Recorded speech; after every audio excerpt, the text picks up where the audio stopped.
Baik, teman-teman semuanya, selamat malam Pak El dan juga teman-teman yang akan menonton video ini. Jadi di sini kami sedang berada di kampus untuk melakukan perekordan tugas hasil diskusi terkait tugas yang dikumpulkan pada tanggal 5 Desember di jam nanti malam, jam 12.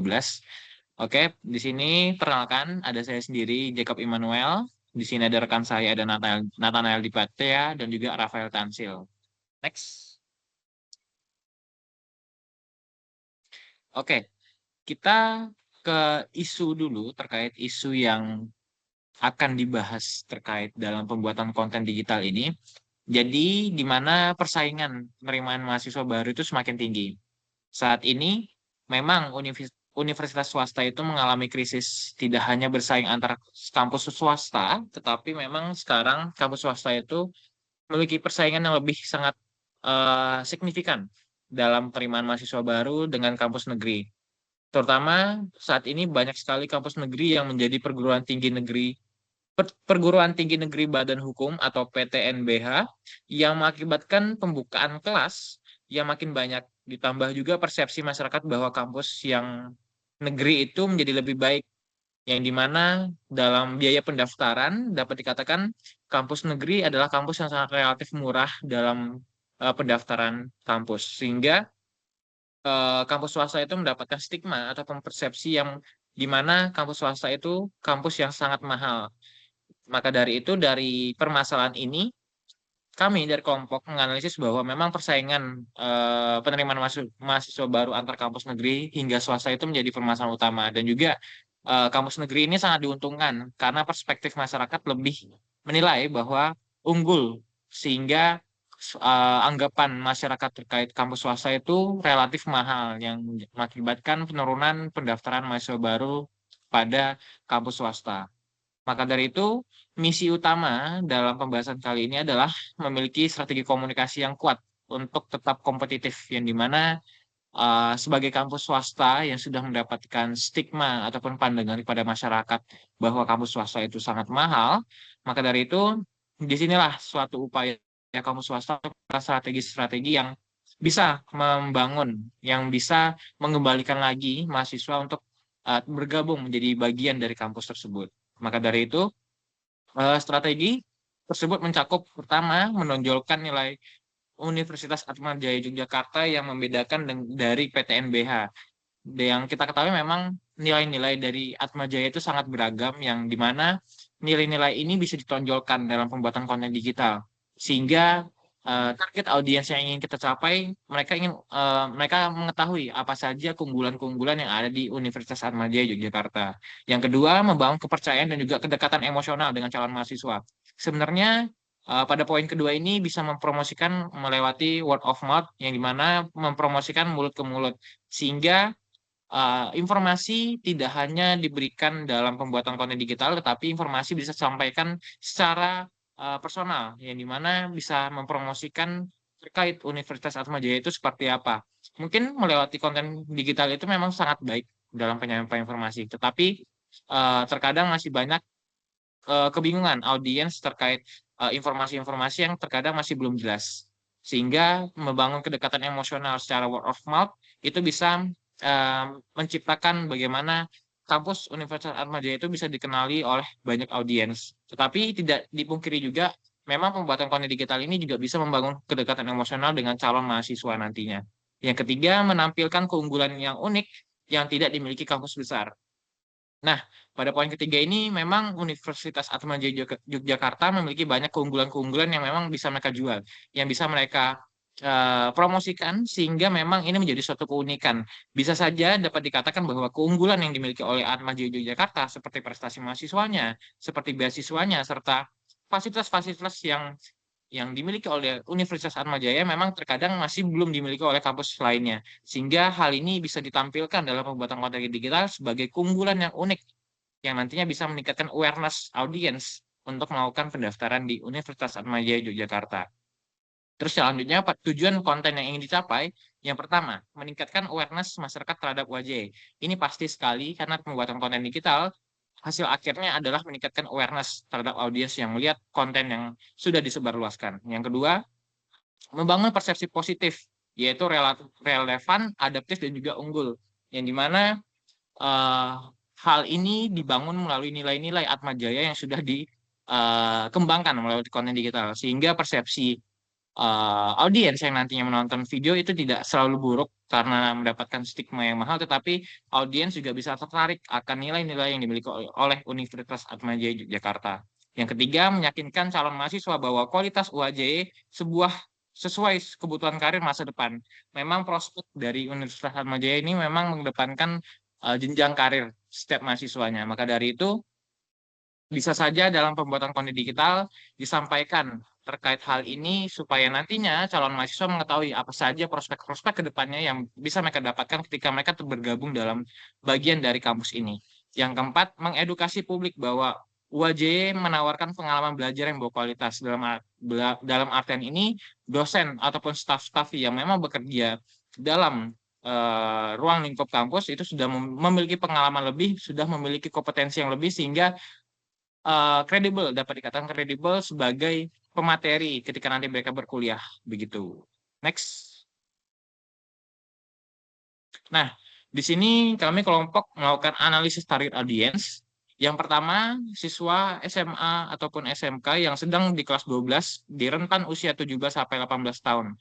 Siswa ini merupakan target audience, mengapa? Karena memang tujuan yang ingin kita capai adalah menarik perhatian siswa yang berada di sekitar Jawa ataupun di luar Jawa untuk melihat konten-konten yang kita buat. Dengan tujuan nantinya konten yang kita buat bisa kita distribusikan, bisa kita sebarluaskan, yang dimana mereka melihat konten yang memang relatif unik, interaktif, yang bisa saja menarik perhatian mereka untuk tertarik ataupun untuk tetap menonton konten-konten yang selalu kita publikasikan ataupun selalu yang kita buat nantinya begitu. Terus yang kedua dan ketiga, target audiens yang ingin kita capai adalah guru bimbingan konseling dan juga orang tua murid yang pada rentan usia 25 sampai 35 tahun sebagai target audiens kedua. Mengapa hal ini sangat berada pada target audiens kedua? Karena memang pada dasarnya adalah sebagai alat pendukung siswa yang memang sudah mendapatkan terpaan dari konten yang sudah kita buat. Nah, guru bimbingan konseling dan juga orang tua murid ini sebagai pendukung mereka, sebagai alat untuk meyakinkan siswa terkait konten-konten yang sudah kita produksi. Dan juga konten yang kita produksi juga bisa dilihat oleh orang tua murid dan juga guru bimbingan konseling yang sebagai acuan mereka, sebagai landasan mereka untuk meyakinkan anak-anaknya nanti untuk berkuliah di Universitas Atmajaya Yogyakarta. Nah, dari segi demografi sendiri, memang target audiens yang ingin tercapai adalah menspesifikkan pada lokasi di luar Jogja, seperti Sumatera, Kalimantan, Sulawesi, hingga Papua. Karena pada dasarnya sifat dari Universitas Atmajaya Yogyakarta adalah sifat yang nasional, udah berskala nasional, bahkan internasional. Tapi di sini kita menargetkan pada sektor-sektor nasional di daerah-daerah nasional yang memang banyak sekali mahasiswa yang berasal dari daerah-daerah tersebut. Dan juga dengan adanya kita mencakup skala nasional ini sebenarnya menjadi alat promosi yang lebih luas lagi bagaimana Universitas Atmajaya Yogyakarta itu bisa dikenal oleh khalayak publik lebih luas lagi. Tetapi tidak dilupakan juga bahwa daerah Jawa sendiri menjadi target penyampaian informasi, tetapi tidak ada effort lebih untuk hal-hal tersebut. Karena pada dasarnya Universitas Atmajaya Yogyakarta yang memang sudah berada di Jawa, dan mereka tentunya memiliki saluran-saluran yang memang skalanya sudah besar. Dalam artian ini adalah penyampaian informasi terkait promosi mereka, terkait informasi pendaftaran mahasiswa baru mereka, itu bahkan gampang banget untuk didengar oleh daerah-daerah yang ada di Jawa. Sehingga hal ini menjadi fokus kedua kami ketika nanti konten ini akan dibuat. Karena pada dasarnya word of mouth itu sendiri menjadi salah satu cara bagaimana Universitas Atmajaya Yogyakarta ini bisa dikenal oleh khalayak publik. Dan juga dari program sekolah, kalau tidak salah namanya Tur Kampus, memang mengakomodir bagaimana siswa-siswa itu diajak keliling di UAJ untuk mengenali bagaimana suasana berkuliah, bagaimana fasilitas yang ada, begitu. Terus yang kedua, kelas sosial di sini kami menargetkan pada seluruh lapisan masyarakat yang dapat menerima informasi dan juga dapat merasakan berkuliah di Universitas Atmajaya Yogyakarta. Mengapa kami menargetkan pada seluruh lapisan masyarakat? Karena kami merasa bahwa seluruh lapisan masyarakat itu memiliki kesempatan yang sama untuk bisa mendapatkan informasi-informasi yang nanti kita sampaikan, serta mereka juga bisa merasakan bagaimana berkuliah di UAJY. Karena dari UAJY sendiri memiliki program-program yang memang mengakomodir bagaimana seluruh lapisan masyarakat itu bisa merasakan layanan yang mereka berikan, bisa merasakan fasilitas-fasilitas yang mereka berikan, sehingga itu memudahkan mereka untuk melakukan transaksi ketika mereka nantinya ingin berkuliah di Atmajaya Yogyakarta. Terus yang ketiga, konten yang diciptakan menargetkan pada audiens yang aktif bermain sosial media pada rentang waktu sore hingga malam hari, serta menyesuaikan jenis konten yang disukai oleh target audiens kita. Nah, pada target jenis konten ini memang kita lebih ke arah sifat yang interaktif, yang dimana ini sangat relevan sekali di era sekarang, yang dimana dapat dikatakan Gen Z itu sangat menyukai konten-konten interaktif, bahkan konten-konten yang memang membawa nuansa yang fun, dengan penyampaian-penyampaian yang lebih simple, tapi memiliki makna yang lebih, begitu. Maka dari itu, dalam melakukan analisis terhadap target audiens yang ingin kita capai, dalam pembuatan konten digital, tentunya hal ini menjadi suatu strategi untuk mencapai target audiens yang sesuai dengan jenis konten yang diciptakan. Dan juga audiens sendiri tertarik akan konten yang relevan dengan mereka, dan juga menjadi keunggulan untuk mereka bisa merasakan sendiri ketika nanti mereka menjadi bagian dari Universitas Atmajaya Yogyakarta sebagai mahasiswa. Next. Oke, selanjutnya di sini kita masuk ke analisis POAJ atau Planning, Organizing, Executing, dan Control. Yang mana kita masuk di bagian planning dulu, ya ini terkait pra-production atau perencanaan terkait konten-konten dan juga pertimbangan terkait tujuan, target audience, pesan yang ingin disampaikan, dan nilai-nilainya. Nah, yang pertama kita masuk ke tujuannya dulu. Dari yang namanya sebuah konten, kita ingin mencapai yang terlebih dahulu ada yang namanya brand awareness. Di sini kita ingin menarget masyarakat atau orang-orang khususnya nggak cuma spesifik di Jawa, tapi juga orang-orang di luar Jawa yang mana mungkin mereka kurang familiar dengan nama brand Universitas Atmajaya Yogyakarta. Mereka mungkin familiar ada namanya Universitas Atmajaya lain di Yogyakarta, di Jakarta dan di Makassar. Namun belum tentu mereka tahu tentang Atmajaya yang ada di Yogyakarta karena sebenarnya tiga brand ini berbeda. Lalu juga dalam hal universitas swasta, pesaingnya sangat banyak dan juga mereka tidak hanya bersaing antar universitas swasta, tapi universitas negeri itu tadi. Maka dari itu, tujuan utamanya di konten-konten ini adalah untuk yang pertama dan paling dasar adalah mencapai sebuah awareness brand.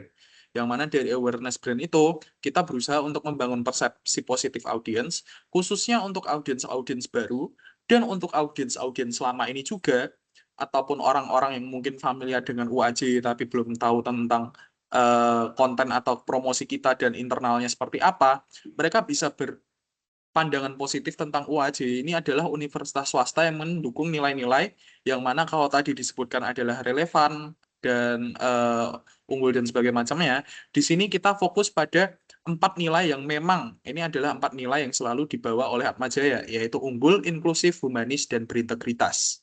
Nah, target dari tujuan yang ingin kita capai ini adalah untuk menarget yang sudah disebutkan tadi, siswa SMA SMK kelas 12, yang mana ini mereka merupakan target utama karena mereka adalah calon mahasiswa.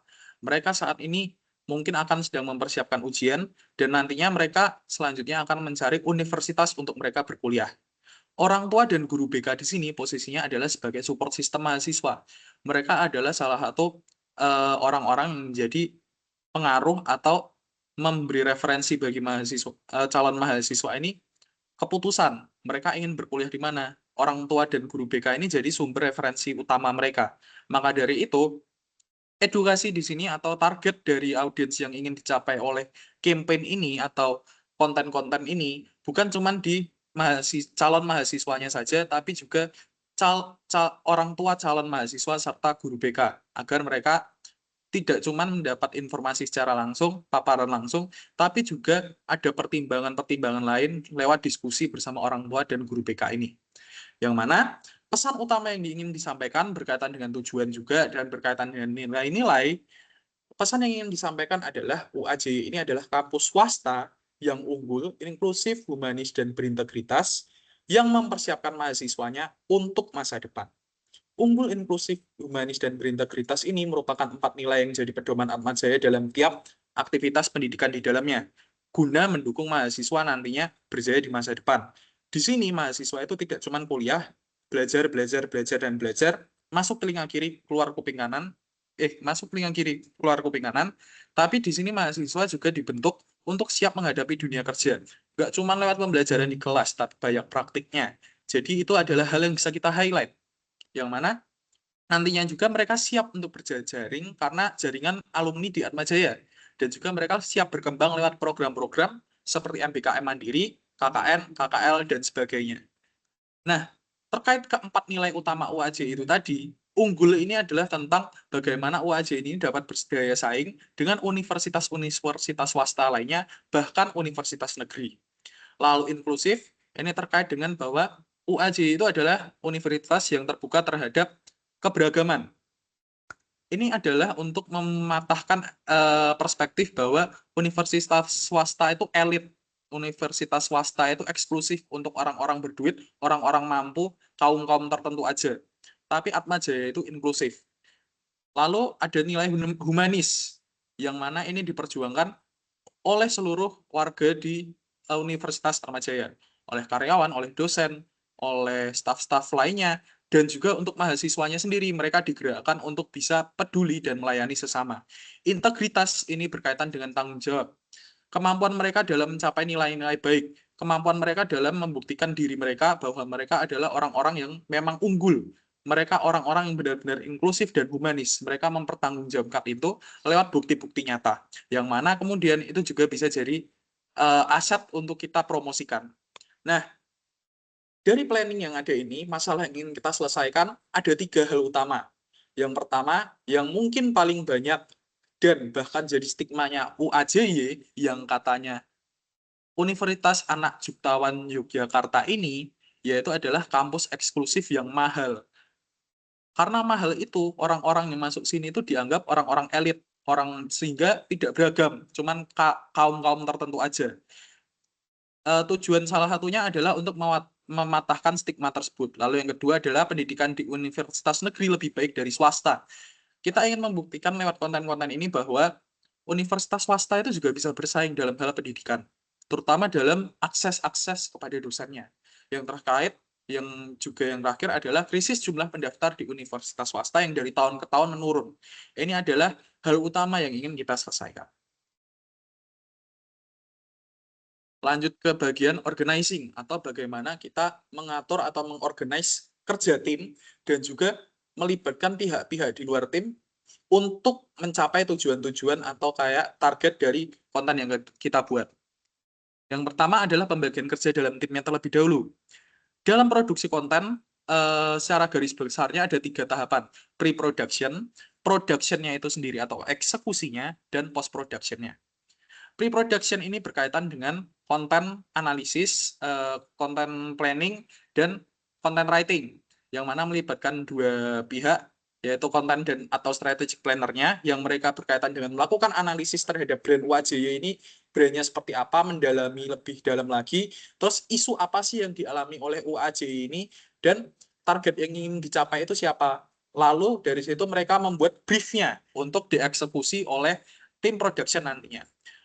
Copywriter atau content writer ini tugasnya adalah menafsirkan atau menerjemahkan ide-ide dari konten atau strategic planner ini ke dalam bentuk brief tertulis yang memudahkan bagaimana nanti tim eksekusi ini bisa bekerja lebih efektif. Nah, tim eksekusi di sini ada 3 yang utama, yaitu graphic designer, foto dan videographer, serta editor. Graphic designer ini berkaitan dengan tanggung jawab dalam eksekusi brief terkait visual gambar atau foto yang membutuhkan elemen-elemen desain, warna, layout, dan visual lainnya.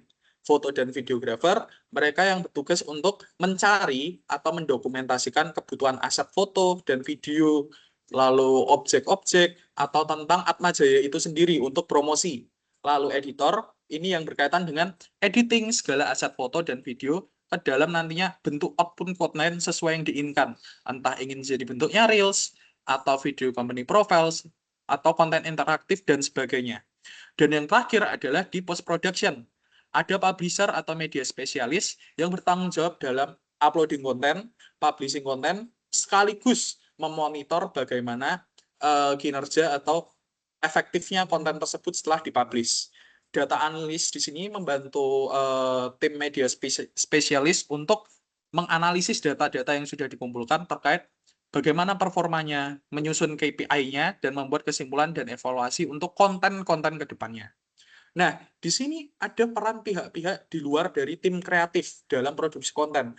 Namun, di sini masih melibatkan dalam ranah kampus, yang mana berkaitan dengan promosi, perlu adanya tim-tim yang memang berkaitan langsung dengan mengurus PMB-nya atau penerimaan mahasiswa baru, yang mana di sini adalah Humas dan unit promosi kampus, yang mana mereka akan menjadi penyedia data tentang data penerimaan mahasiswa tahun-tahun sebelumnya, lalu tahun ini, sehingga ada referensi seberapa jauh sih tahun ini berubah dari tahun sebelumnya, dan kita bisa melihat atau merencanakan seberapa jauh target yang ingin kita capai dalam hal pencapaian mahasiswa. Lalu alumni dan mahasiswa, mereka adalah orang yang sudah menerima langsung bagaimana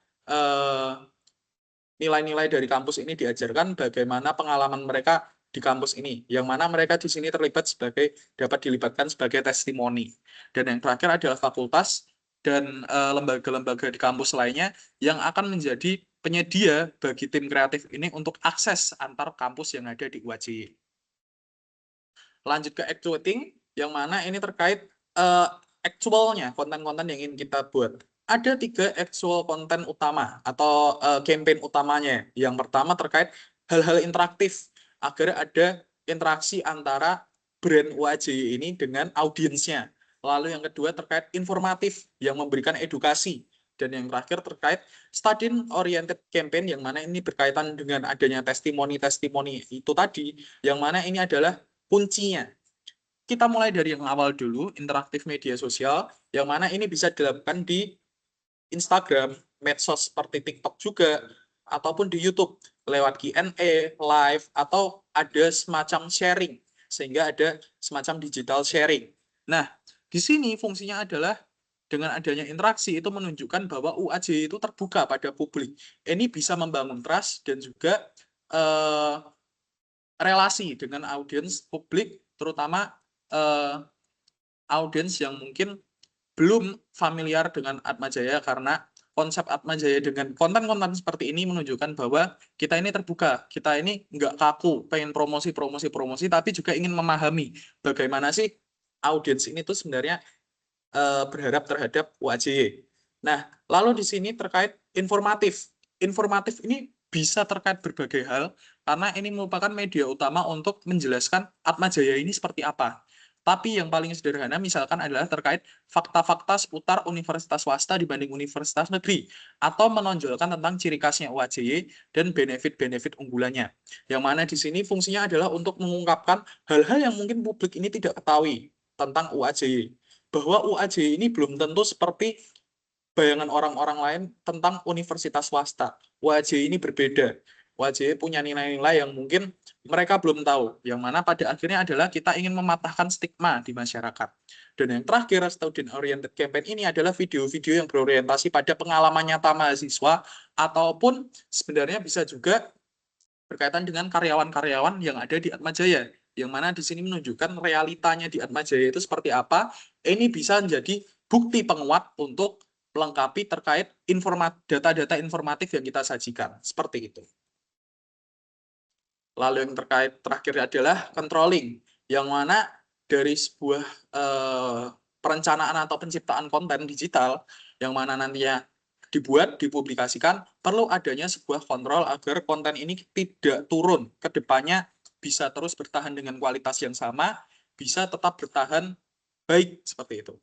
Di sini kita bagi dengan KPI-nya, indikator dan tujuannya. Yang pertama, KPI-nya adalah tentang awareness, yang mana awareness ini indikatornya adalah peningkatan jumlah views, unggahan, dan views dominan yang mana dari non-followers. Karena kalau terkait awareness, kita adalah ingin menjangkau orang-orang baru.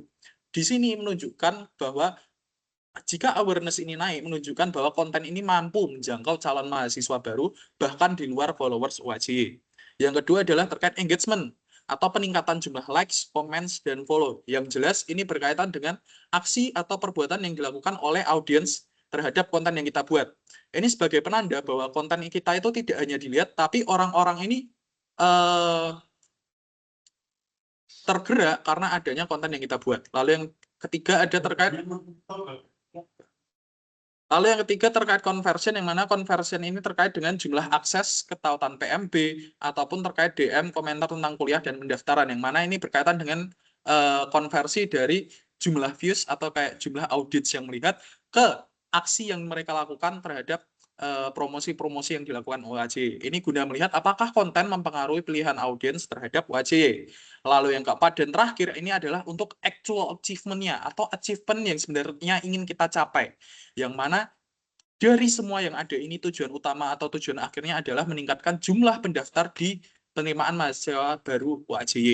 Yang mana akhirnya dari segala yang kita buat ini, kita ingin menunjukkan apakah konten ini benar-benar efisien untuk mewujudkan tujuan utama dari diadakannya program, kampanye, dan konten yang sudah direncanakan.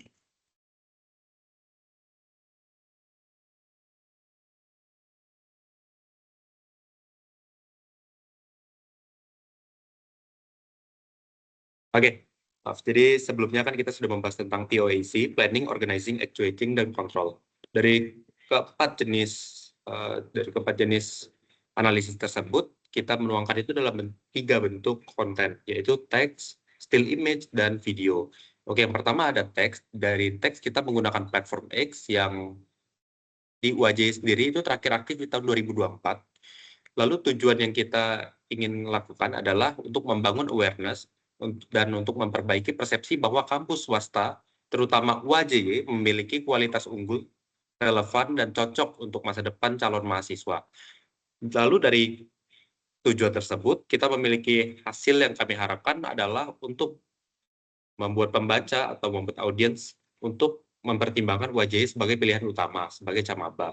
Lalu kemudian yang kedua, untuk munculkan ketertarikan untuk mencek website PMB, website penerimaan mahasiswa baru, lalu untuk meningkatkan trust kepada kualitas akademik UAJY. Dari judulnya sendiri adalah 3 alasan UAJY layak menjadi pilihan utama, bukan cadangan. Judulnya ya to the point karena memang sebagai universitas swasta, memang sering sekali digunakan sebagai second choice atau bahkan third choice dari ketika kita mendaftar PTN. Ini isinya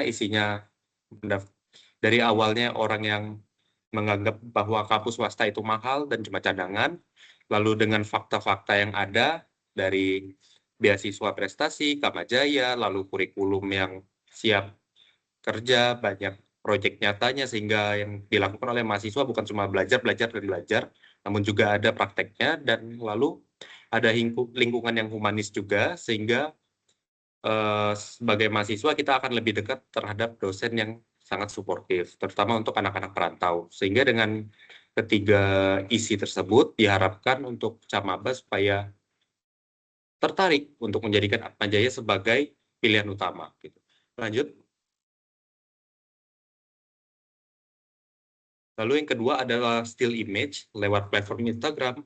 Tujuan dari still image sendiri adalah untuk memberi dukungan tentang perbandingan, memberi edukasi tentang perbandingan PTN dan PTS, serta menunjukkan bahwa UAJY adalah PTS yang memiliki keunggulan untuk bersaing.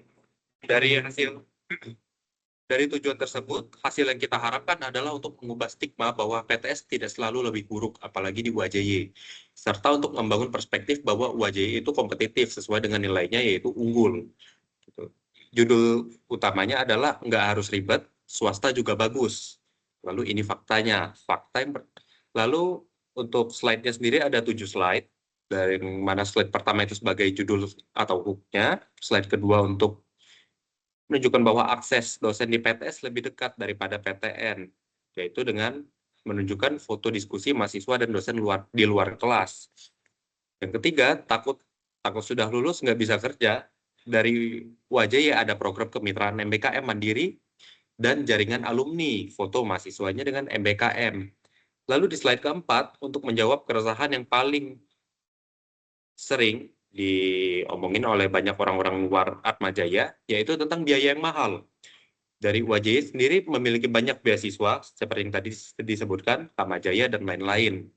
Lalu di slide 5 menjawab tentang keresahan PTS yang kampusnya eksklusif, dan di Atmajaya itu menunjukkan latar belakang mahasiswa beragam dari mulai status ekonomi, dari latar belakang budaya, dan lain-lain. Dan dari slide 6 untuk menunjukkan kelebihan fasilitas UAJY yang bisa bersaing dengan banyak PTS, yaitu dari gedung kampus, dari student center, kafe caritas, ruang kelas, water station, dan masih banyak lagi.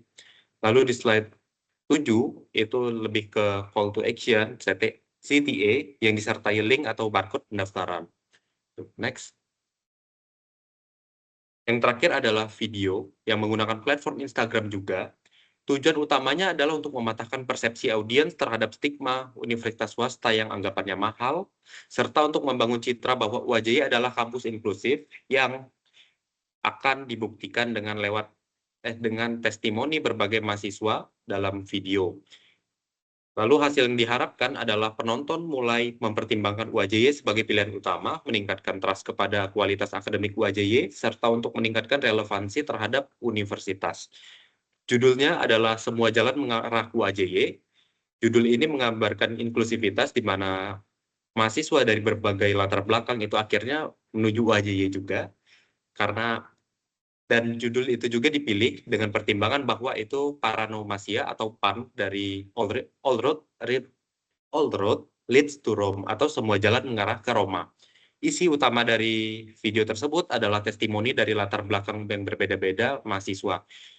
Namun testimoni ini akan dibungkus dengan cerita yang cukup dramatik atau sedikit sinematik, yaitu lewat alur kontennya yang dibuka dengan perkenalan 3 atau 4 mahasiswa atau mahasiswi ya dari latar belakang budaya berbeda-beda dari Sabang sampai Merauke. Dan ekonomi juga berbeda sehingga menjawab keresahan utamanya. Lalu yang kedua lalu dilanjut dengan setiap talent yang menjelaskan keluh kesah mereka yang overall seperti aku kesulitan mencari teman, aku takut gak bisa bayar kuliah, aku takut gak bisa nyambung, dan lain-lain. Karena itu kan yang paling ditakutkan oleh mahasiswa, terutama yang kita sasar adalah mahasiswa perantau dari luar Jogja, dari luar Pulau Jawa, gitu. Lalu dari situ, masuk ke monolog singkat bahwa ketiga talent tersebut, di scene berbeda itu menunjukkan bahwa mereka punya teman, mereka mendapatkan potongan pendaftaran dari prestasi, mendapatkan potongan SPP dari Kamajaya, lalu yang terakhir ada mahasiswa atau mahasiswi yang berhasil berdiskusi dengan teman-teman kampus. Dan dari ketiga potongan tersebut, mereka berhasil membantah ketiga keluh kesah mereka, yaitu aku takut kesulitan mencari teman menjadi aku punya teman baru, aku takut tidak bisa bayar kuliah, dilanjutkan dengan aku punya kesempatan, yang ketiga aku takut gak bisa nyambung, ternyata aku juga bisa nyambung, gitu. Dan kenapa kita memilih ketiga kata tersebut? Karena itu untuk menjelaskan bahwa Atmajaya sebagai universitas swasta yang anggapannya tertutup, yang anggapannya eksklusif, yang anggapannya itu berorientasi pada satu agama, yaitu agama Katolik, ternyata bisa menerima mahasiswa-mahasiswa yang memiliki latar belakang budaya berbeda, agama berbeda, ekonomi berbeda, gitu. Lalu yang scene terakhir akan diakhiri dengan ekspresi puas dari masing-masing mahasiswa yang akan ditutup dengan fade out logo UAJY. Tentu saja akan menggunakan logo UAJY. Gitu. Next. Oke, mungkin untuk presentasi kami itu saja. Baik, terima kasih Pak Noel. Ini kita sudah menyelesaikan untuk presentasinya. Jadi dapat disimpulkan bahwa memang semua rangkaian acara ini atau rangkaian pembuatan konten ini kita analisis berdasarkan dengan target audiens yang ingin kita capai, dan juga dalam pembuatan kontennya akan kita rangkai ataupun akan kita ciptakan sesuai dengan relevansi yang mungkin sesuai dengan tren yang sedang berkembang, sehingga target audiens kita capai yang memang dapat dikatakan sebagai Gen Z dan juga beberapa guru konseling dan juga orang tua itu juga bisa membangun awareness mereka untuk tertarik untuk melihat konten kita yang ingin kita buat, serta itu menjadi suatu acuan ataupun sebuah aktivitas yang nantinya bisa menjadi bagian dari Atmajaya sendiri. Begitu Bapak. Baik, begitu saja Bapak dari kami, kelompok 2. Kami ucapkan selamat malam Bapak.